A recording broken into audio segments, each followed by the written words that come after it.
Olá, esse é o Por Dentro da Política e eu vou conversar com o deputado Carlos Neder, do PT. É um prazer recebê-lo em nosso estúdio, deputado. Mais uma vez, bem-vindo. Igualmente, é uma satisfação estar de volta à Assembleia.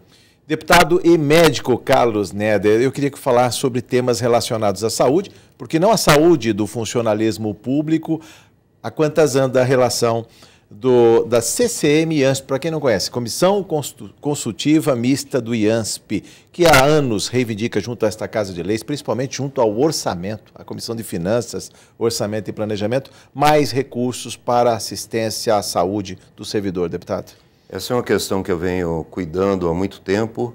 No período anterior em que eu estive na Assembleia Legislativa, eu já me preocupava com esse tema. O que nós observamos é que progressivamente o servidor estadual está adoecendo. Sim. E este adoecimento do servidor estadual não diz respeito apenas à mudança da sua faixa etária. É claro que a população brasileira vem envelhecendo rapidamente, mas há um problema que eu acho que acelera esse processo junto ao servidor estadual, que é o problema das condições de trabalho inadequadas, a remuneração que não condiz com a necessidade das suas famílias, e isso tem levado a uma procura crescente dos serviços de saúde. Eu acho que o estresse na condição de trabalho, o assédio moral, a falta de motivação da pessoa, ela não se sentir respeitada nos seus direitos, tudo isso contribui para que as pessoas procurem um serviço de saúde, achando que ali poderá haver uma resposta adequada para os seus problemas. Entretanto, não é a medicalização do problema que vai resolver. Nós entendemos que, de um lado, é preciso discutir como estão funcionando os serviços públicos, em que medida o processo de trabalho é adequado, se a questão da mudança de faixa etária do servidor vem sendo levada em conta quando se pensam as políticas públicas e, ao lado disso, se a estrutura que foi montada de assistência ao servidor, aos seus familiares e dependentes, é adequada em relação ao perfil que nós temos hoje desse servidor público. Há muitos anos, nós tínhamos essencialmente servidores públicos concursados, sim, quer dizer, efetivos, e que tinham estabilidade, tinham toda uma garantia em relação aos seus direitos e assistência.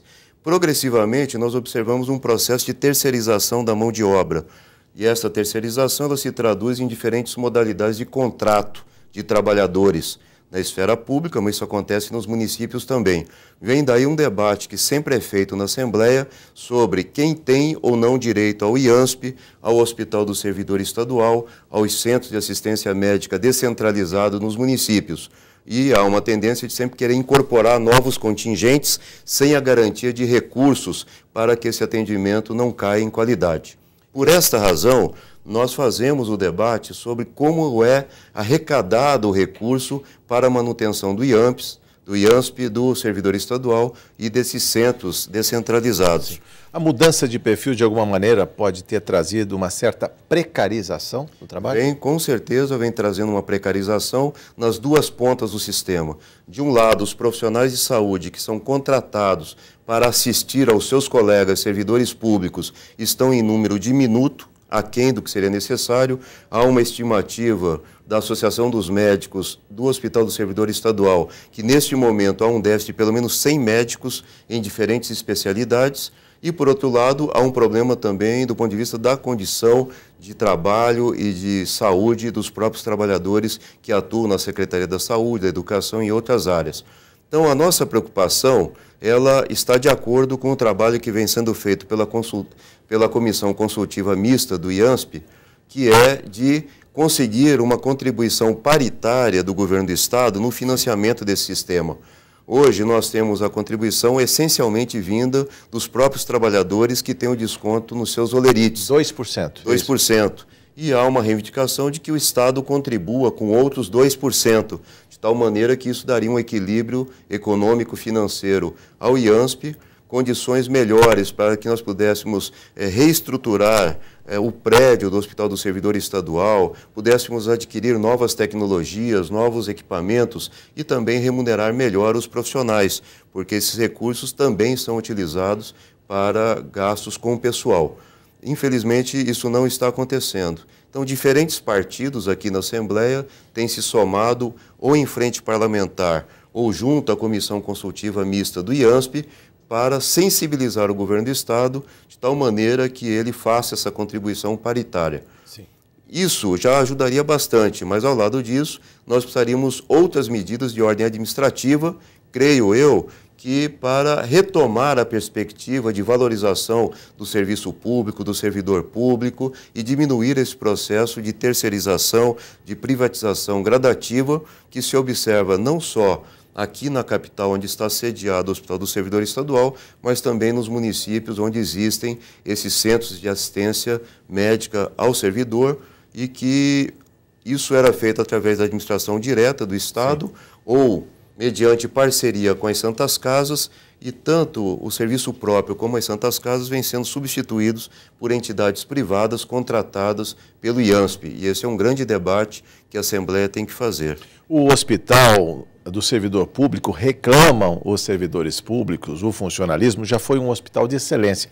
Será que ele não peca por receber uma quantidade que ele não poderia atender, uma quantidade de servidores públicos e os agregados também que de uns tempos para cá passaram a ter atendimento no hospital? Com certeza, porque quando ele foi planejado nós tínhamos um contingente muito menor de servidores e, por outro lado, com uma determinada característica que não é a que nós temos hoje. Daí porque houve uma expansão desses centros de assistência médica descentralizados nos municípios de maior porte, municípios polos, que pudessem atender outros municípios vizinhos. Na medida em que há um certo desprestígio desses CEAMAS e a substituição por entidades privadas que não conhecem bem o dia a dia, as condições de trabalho, as características desta clientela que é o servidor público estadual, a gente acaba tendo um desacordo em relação ao que se gasta e o que tem de retorno do ponto de vista do benefício para o trabalhador e os seus familiares. Mas o Estado não perde duas vezes, ou seja, uma perda dupla quando se tem um funcionário que, por exemplo, se desloca de São José do Rio Preto, de Barretos, para ser atendido aqui na capital, ou seja, se dispõe de menos tempo, um melhor atendimento para essa pessoa que podia ser localizado, deputado? Perde nesse sentido e perde em um outro sentido também, porque um trabalhador debilitado, com a sua saúde fragilizada, tenso, ele acaba não atendendo adequadamente a população e ela não tem culpa por isso. Quer dizer, a população recolhe corretamente os impostos, as contribuições sociais são pagas, os recursos vêm para o Tesouro Estadual e o que nós precisaríamos é pensar uma maneira mais racional de utilizar esses recursos de tal maneira que o servidor e, em última instância, a população não sejam penalizados. Então, qual é a nossa luta? A nossa luta é para que o Estado contribua com os mesmos 2%, Sim. que os servidores possam opinar sobre o atendimento que é dado a eles, que esta comissão consultiva mista, por organização dos próprios sindicatos, vem cumprindo um papel muito importante, mas insuficiente. Daí porque é preciso democratizar a comissão, o conselho de administração do IANSP, para que os trabalhadores tenham assento neste conselho e possam também pensar a melhor maneira de utilizar essas verbas públicas. Sim. Seja para fazer a reforma do pronto-socorro do Hospital do Servidor Estadual, seja para melhorar as instalações em outros ambientes do hospital, para adquirir novos equipamentos, pensar maneiras de recompor salários e criar condições adequadas de trabalho. Uma infraestrutura digna de um hospital deste porte, que é o servidor público, nosso vizinho aqui, muito próximo da Assembleia Legislativa, eu digo isso que até a deficiência de estacionamento. Se o servidor chegar de carro com uma pessoa que precise de uma maca, de uma cadeira de rodas, ele não tem onde estacionar o carro, deputado. Infelizmente, a condição de transporte, de acessibilidade, já não é mais a ideal, não está tão próximo assim de uma estação de metrô, os veículos não conseguem ser estacionados naquele pátio, em que pese tudo isso, é um hospital altamente respeitado, profissionais experientes, com toda uma expertise, e eu acho então que seria muito importante, até para a rede pública estadual, que nós pudéssemos ter o hospital funcionando de uma outra maneira. E o fato dele não estar vinculado à Secretaria de Estado da Saúde... Ele é na gestão, que ele está vinculado... Ele está na Secretaria de Gestão, ele acaba tendo que dialogar com dirigentes que não são propriamente da área e talvez não tenham a mesma sensibilidade que, por exemplo, o secretário Giovanni Serri da Saúde teria para abordar problemas que surgem no dia a dia do funcionamento do hospital.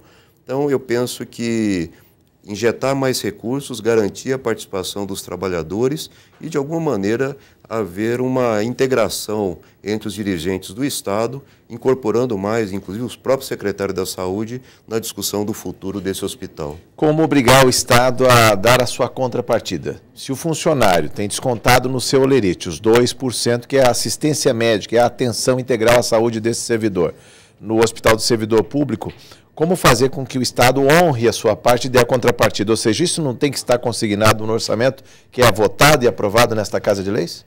Olha, a Lei de Diretrizes Orçamentárias, ela é uma lei aprovada na Assembleia Legislativa, mas a origem dela está no Executivo. Então a gente sempre tenta ver se o Executivo encaminha o projeto de lei para o exercício financeiro seguinte, já incorporando a questão da contribuição paritária como sendo uma diretriz da proposta orçamentária que será encaminhada depois ao Legislativo. Infelizmente isso não acontece. Aí quando os deputados fazem por iniciativa própria a proposta de que esse percentual esteja respeitado, há todo um debate sobre vício de iniciativa. Sim. Dizendo que os deputados estão invadindo competência do próprio Executivo. Então a gente até apresenta essas emendas às vezes são até incorporadas no plenário, mas depois vetadas no momento da sanção da Lei de Diretriz Orçamentária ou posteriormente na Lei Orçamentária. Também leis ordinárias são apresentadas pelos deputados e que acabam não tendo qualquer outro papel que não tentar chamar a atenção para o problema ou sensibilizar de alguma maneira a sociedade civil e também o governo para que resolvam este problema que eu acho que vem se agravando e não há mais como contemporizar com uma situação que tem sido prejudicial ao interesse público. O que responder ao professor que tem problemas de saúde, está ali enfrentando uma sala de aula, leva meses para marcar uma consulta, para ter atenção de um médico, um policial que é até afastado do serviço porque ele está estressado, está uma das vítimas da violência. O que falar para esse servidor público que tinha antes na memória afetiva dele um hospital de excelência que era do servidor público e hoje tem muitas dificuldades para ser atendido, deputado? Em primeiro lugar, eu acho que é um erro penalizar e responsabilizar o servidor pelos problemas que ocorrem. Porque há um senso difundido na sociedade de que o servidor público não é uma pessoa que se dedica, que é uma pessoa que não se aplica no atendimento à população e que ele é acomodado e, infelizmente, esta posição acaba contaminando a avaliação que muitos fazem de uma realidade que não conhecem. Eu, como servidor público, concursado, médico, até pouco tempo da Secretaria de Estado da Saúde, posso atestar que convivi com excelentes profissionais de diferentes níveis de escolaridade e sempre preocupados com o atendimento à população, seja na questão educacional, seja na área da habitação, da saúde ou em outras áreas.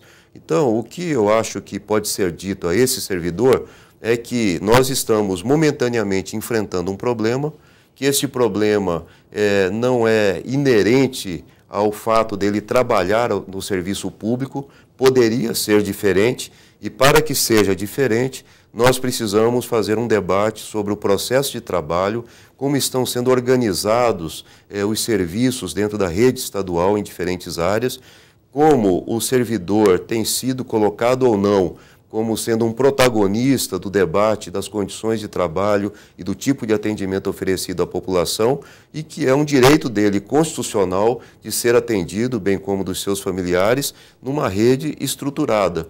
Porque se o próprio servidor da saúde, que deveria estar cuidando da saúde da população, está adoecendo, então isso é muito grave, porque ele não está minimamente em condição de fazer um atendimento adequado à população. E isso se expressa também em outras áreas de atuação do serviço público estadual, sempre com prejuízo nos indicadores e no aproveitamento da população. Então eu peço ao governador do estado, aos secretários das diferentes pastas, que façam um diálogo com a Assembleia Legislativa e que nos convençam de que este repasse para o